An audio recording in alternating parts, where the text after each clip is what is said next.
एक लंबे समय पहले एक गांव में चंद्रैया और शकुंतला नामक पति पत्नी रहते थे। वो दोनों लालची स्वभाव के थे। चंद्रैया बहुत सारे भैंसों को पालते उनका दूध उस गांव वासियों को बेचता था। उस सारे गांव में सिर्फ चंद्रैया दूध बेचता था और वो दूध में बहुत सारा पानी मिलाकर बेचता था।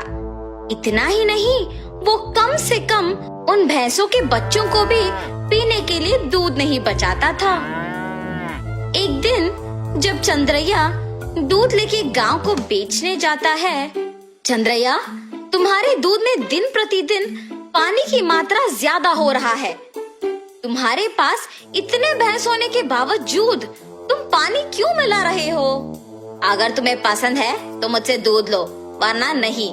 मैं यही दूध किसी और को भी दे सकता हूँ। ऐसे गुस्से से बात करके वहाँ से चला जाता है। उस सारे गांव में सिर्फ चंद्रैया ही दूध बेचने के कारण वो जैसे भी दूध दे, सभी चुपचाप उसी से लेते थे।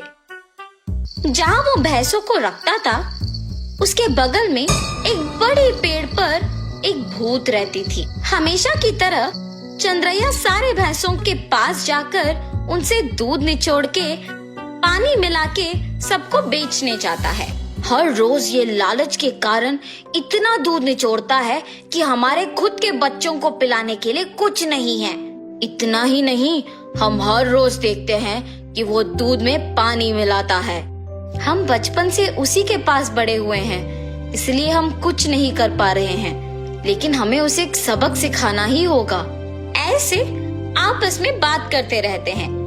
जब वहाँ की भूत उनकी बातें सुनकर सोचती है, हर रोज इन भैंसों की दुखी बातें मैं नहीं सुन पा रही हूँ, और इतना ही नहीं, इस आदमी के दूध में पानी मिलाने के कारण गांव वाले भी दुखी हो रहे हैं। इन भैंसों की सहायता से ही इस आदमी को सुधारना होगा।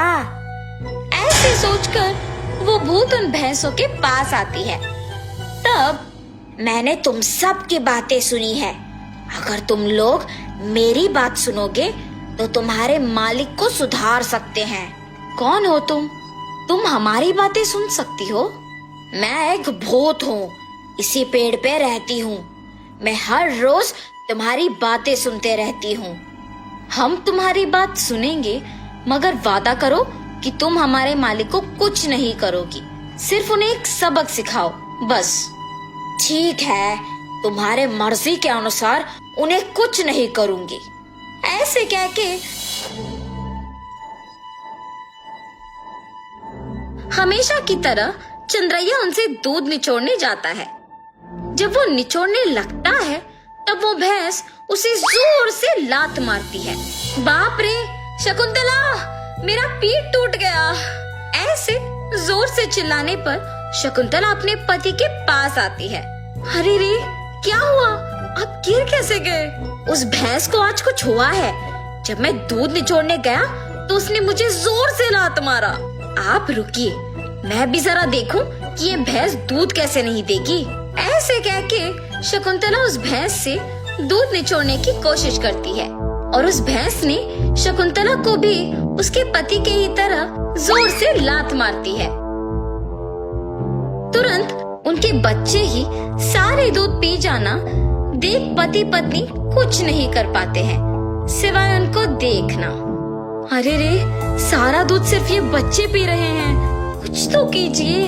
आज के लिए हम कुछ नहीं कर सकते हैं, शाम को वापस आएंगे दूध निचोड़ने। ये फैसला करके वहाँ से चले जाते हैं। शाम को जब दोनों वापस दूध निचोड़ने जाते हैं, तो सुबह की ही तरह वो भैंस उन दोनों को लात मारती है। ये देख पति पत्नी दोनों डर के मारे घर चले जाते हैं। ऐसे कुछ दिनों तक भैंस उन्हें दूध निचोड़ने नहीं देती है और सारा दूध सिर्फ अपने बच्चों को पिलाती है। सुनिए, कम से कम हमारे उपयोग के लिए तो दूध निचोड़ के आइए ना। बाप रे, हम अगर इस गांव में भी दूध नहीं दे पा रहे हैं तो भी ठीक है, मैं तो उस भैंसों के पास नहीं जाऊंगा। वहाँ के भैंसों में से एक को कुछ तो हुआ है, इसीलिए हमें दूध निचोड़ने नहीं दे रही है और सिर्फ उसके बच्चों को दूध पिला रही है। उतना चाहिए तो तुम खुद निचोड़ने जाओ। बाप रे, मैं अकेले? नहीं नहीं, हम दोनों मिलके दूध निचोड़ने की कोशिश करते हैं। चलिए ठीक है, कल सुबह जाएंगे। ठीक है जी। भैंसों के पास जाते हैं। शकुंतला, पहले तुम जाओ। ऐसे कहने पर शकुंतला उन भैंसों के पास जाके दूध निचोड़ने की कोशिश करती है। जब वो निचोड़ने की प्रयत्न करती है तो वो भैंस जोर से लात मारती है।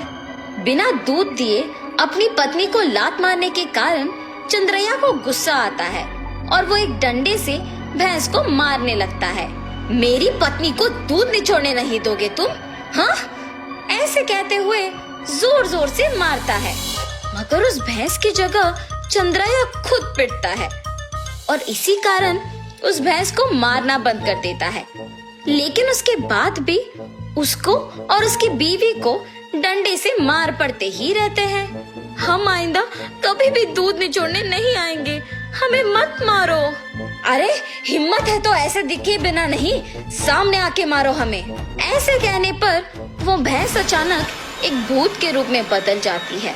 मैं ही तुम लोगों को मार रही थी। सिर्फ कुछ दिन दूध ना ले पाने के कारण और घर पे दूध ना होने के कारण गुस्सा होके तुम इस भैंस को मारने चले आए, तो फिर कुछ सालों से जो तुम सारे दूध को उनके बच्चों के लिए बचाए बिना ही ले जाके बेचने पर इन भैंसों को कितना बुरा लग रहा होगा।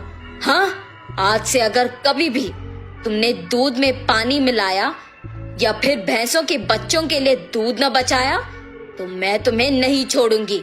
मैं यही रह के तुम पे नजर रखूंगी। हाँ, हमें माफ कर दो, आज से हम ये कभी नहीं दोहराएंगे। ऐसे कहने पर वो भूत वहाँ से गायब हो जाती है। तब से उस भूत के डर से चंद्रैया और शकुंतला भैंसों के बच्चों के लिए कुछ दूध को बचा के बाकी को निचोड़ के उसमें पानी मिलाना बंद करके बेचते हैं। भैंस भी उनके मालिक के सुधारने के पीछे उस भूत के ही हाथ रहने का सच जान के बहुत खुश होते हैं। गांव वाले सारे चंद्रैया को अच्छा गुणवत्ता वाले दूध देते हुए देख खुश होते हैं कि उसमें बदलाव भी आया है।